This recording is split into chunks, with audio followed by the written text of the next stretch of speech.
High বন্ধুরা, কেমন আছো? আশা করি ভালো আছো। আবারও নিয়ে চলে এলাম নতুন একটা ভিডিও। ভালো লাগলে লাইক কমেন্ট করবেন আর সব বন্ধুদের কাছে ভিডিওটা শেয়ার করে দেবেন। পুরোপুরি ভিডিওটা দেখবেন, টেনে টেনে দেখবেন না, তাহলে কিছুই বুঝতে পারবেন না। যাই হোক, এখানে দেখতে পাচ্ছি আমি মরকুল্লা মাছ নিয়ে এসেছি।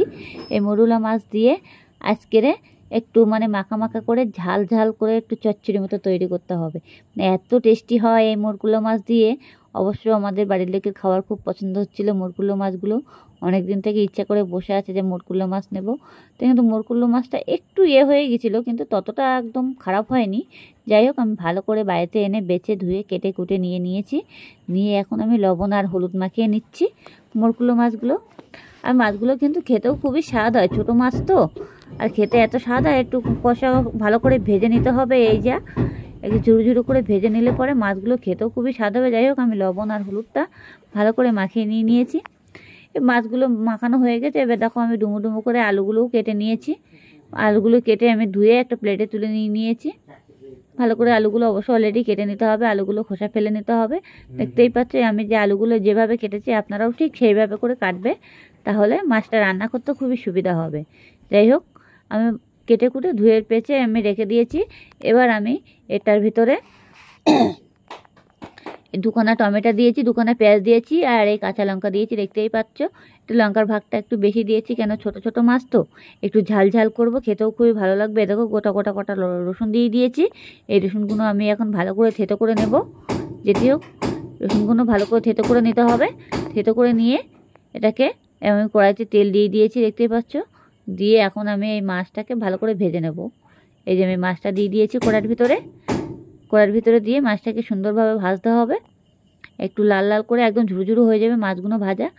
আর এমনি মাছ ভাজলে পরে এমনি খেতে খুবই টেস্টি লাগে। যাই হোক, আমি অলরেডি মাছগুলো ভালো করে ভেজে নেব। কড়াইটা ভালো করে ঘুরাই ঘুরাই ভেজে নিতে হবে। অলরেডি দেখতেই পাচ্ছ আমার মাছগুলো অনেকটা লাল লাল ভাব চলে এসেছে মাছগুলো ভাজার পথে, একদম পুরোপুরি। এবার আমি কিছুটা দেখব যে মাছটা অলরেডি হয়ে গেছে কিনা। দেখতেই পাচ্ছ মাছগুলো কত সুন্দর লাল ভাব চলে এসেছে। আর সবসময় কড়াইটা ভালো করে গরম করে নিতে হবে। অলরেডি মাছগুলো আমার ভাজা হয়ে গেছে। এবার মাছটাকে আমি উল্টে দিয়ে দিয়েছি। এই যে উল্টে দিয়ে এখন আমি মাছটাকে ভালো করে তুলে নিতে হবে। খুন্তি দিয়ে নাড়াচাড়া দিয়ে আমি মাছগুলো ভালো করে তুলে নেব। বারণ করা সত্ত্বেও এটা কথা শোনে না।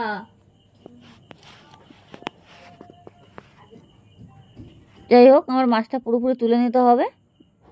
এই দেখো, মাছটা পুরো ঝুরো ঝুরো হয়ে গেছে, একদম ঝরঝরা মাছ হয়ে গেছে, একদম পুরো লাল লাল ভাজা হয়ে গেছে, পুরো একদম পুরোপুরি ভাজাই হয়ে গেছে। এরকমভাবে মাছগুলো ভেজে নিতে হবে। অলরেডি মাছগুলো আমার ভাজা হয়ে গেছে, তুলে নিয়েছি। এবারে আমি আলুটা ছিল, আলুটা আমি দিয়ে দিয়েছি। এটাকে ভালো করে ভেজে নিতে হবে, হালকা একটু লবণ দিয়ে। আলুটা পুরোপুরি ভেজে নিতে হবে, হালকা ভাজলে হবে না। যেটি হোক, আলুটা পুরো লাল লাল করে ভেজে নিতে হবে, তাহলে মাছের সাথে একদম আলুটা পুরো মিক্সড হয়ে যাবে। আর এত টেস্টি হয় এই মরকুল্লা মাছ ঝাল করলে পরে, খেলে একবার খেলে পরেক্ষণ আবারও খেতে ইচ্ছে করবে। যাই হোক, মাছের মধ্যে আমি এক ফোঁটা লবণ দিয়ে আলুর ভিতরে এক ফোঁটা লবণ দিয়ে দিয়েছি। দিয়ে আলুটাকে আমি ভালো করে ভেজে নেব। আলুটা সুন্দরভাবে ভেজে নিতে হবে লাল করে। এই যে অলরেডি আলুগুলো আমার দেখতেই পাচ্ছ ভাজা হয়ে গেছে, লাল লাল ভাব চলে এসেছে। এই যে এবার যে আমি মশলাগুলো কেটে রেখেছিলাম, যেটি হোক, আমি আলুগুলো সাইড করে গোল গোল করে নেব। নিয়ে এখন আমি আলুটা গোল করে নিয়েছি। নিয়ে যে মশলাটা আমি কেটে রেখেছিলাম সেটা আমি দিয়ে দিলাম। এই যে রসুনের খোসাটা অবশ্য আজকে ফেলিনি। যাই হোক, খোসাটা না ফেলার কারণে আমি এইভাবে থেতো করে দিয়ে দিয়েছি। অবশ্য শুনেছি নাকি রসুনের খোসা ফেললে নাকি খোসায় নাকি তেল থাকে, জানি না অবশ্য, কিন্তু আমার মারা বলে আমি শুনেছি, তার জন্য আজকে আর খোসা ফেলেনি। অনেক সময় সত্যিও এটা রসুনের খোসায় অনেকটা একটু টেস্টি ভাব পাওয়া যায়। রসুনটা আমি দিয়ে দিয়েছি, পেঁয়াজ কুচিটা দিয়ে দিয়েছি।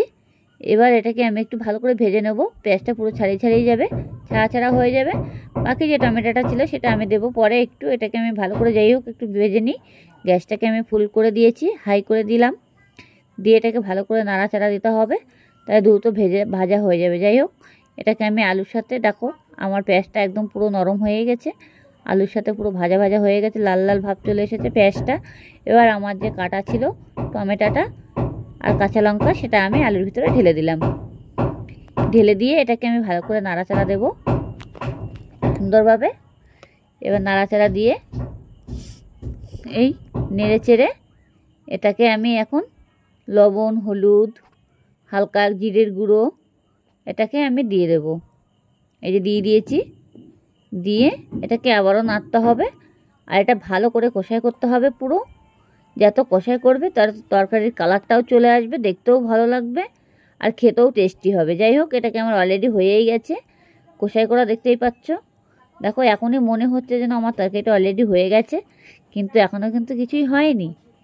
যাই হোক, এটাকে আমি ভালো করে একটু ভেজে নেব, যাতে জিরের গন্ধটা যাতে পুরো না থাকে সেরকমভাবে ভেজে নিতে হবে, এত সুন্দরভাবে ভাজতে হবে। যাই হোক, অলরেডি আমার ভাজা হয়ে গেছে।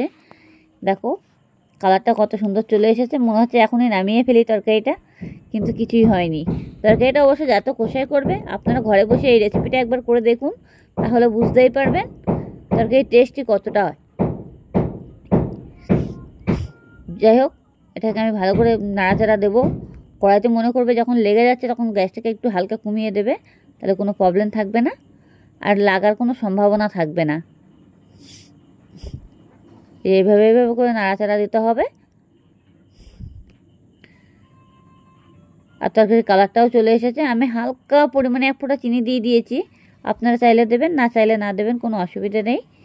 আর হালকা চিনি দেওয়ার কারণে তরকারির কালারটা চলে আসে। যাই হোক, এখন আমার হয়ে গেছে। এটাকে আমি এখন জল দিয়ে দিলাম।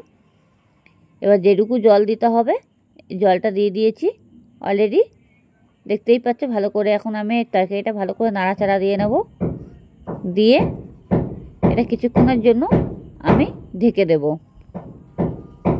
আর আমার যে বাকি মাছটা ভেজে রেখেছিলাম, ভেজে আমি এই যে থালার মধ্যে তুলে নিয়েছি, দেখতেই পাচ্ছ একটা একটা হয়ে গেছে পুরো মাছগুলো। কোনো মাছ ভাঙিনি, কিছুই হয়নি, একদম পুরো ঝুরো ঝুরো মাছ, আর দেখেই মনে হচ্ছে পুরো খাওয়া হয়ে যাবে। যাই হোক, এখন আমি মাছটাকে এই ঝোলের ভিতরে দেবো। এখনও ঝোলের মধ্যে দেওয়া হয়নি, আর ঝোলটা অলরেডি ফুটে গেছে। এই দেখো তরকারিটা পুরো ফুটে গেছে, তরকারির কালারটা। এবার আমি মাছটাকে এই ঝোলের ভিতরে দিয়ে দিচ্ছি।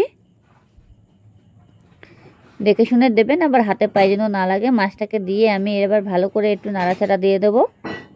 এক এক করে মাছটাকে পুরো পাতিয়ে পাতিয়ে দেবো, যাতে মাছের ভিতরে ঝোলটা পুরোপুরি ঢুকে যায়। এই যে দিয়ে দিয়েছি। এবার দিয়ে ঝোলটাকে পুরো একদম পুরো মেরে ফেলতে হবে, মানে ঝোল কোনোভাবে থাকলে হবে না, তাহলে এই যে দেখতেই পাচ্ছ ঝোল নেই অবশ্য, অলরেডি কোনোভাবে হালকা হালকা মতন আছে, এটাতে কোনো প্রবলেম হবে না। যাই হোক, এইভাবে রান্না করলে মানে এত মানে স্বাদ হবে। আপনারা ঘরে বসে এই রেসিপিতে একবার চেষ্টা করে দেখুন, তাহলে বুঝতেই পারবেন কত টেস্টি। একবার খেলে পরে বারবার খেতে ইচ্ছা করবে। যাই হোক, অলরেডি আমার তরকারিটা হয়ে গেছে। এবার আমি গ্যাসটাকে বন্ধ করে দিয়েছি। ভালো লাগলে লাইক কমেন্ট করবেন, আর সব বন্ধুদের কাছে ভিডিওটা পুরোপুরি শেয়ার করে দেবেন।